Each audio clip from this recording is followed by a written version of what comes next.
Hi, this is Chris, 24K on Instagram, 24K on Twitter, and 24K_lifestyle on TikTok. Today we're looking at the Zens new travel charger. It's the 2-in-1 MagSafe and watch travel charger. Here it is right here. It also comes with a USB-C cable included. This is the travel case that it comes with.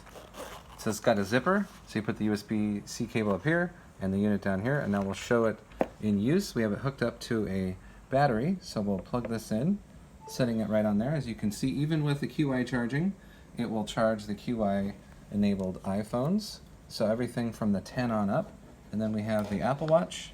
We'll put that on the Apple Watch piece right there, and we'll show it in just a moment. There we go. And now we're charging the Apple Watch simultaneously with the phone. As you can see, both are in charging mode.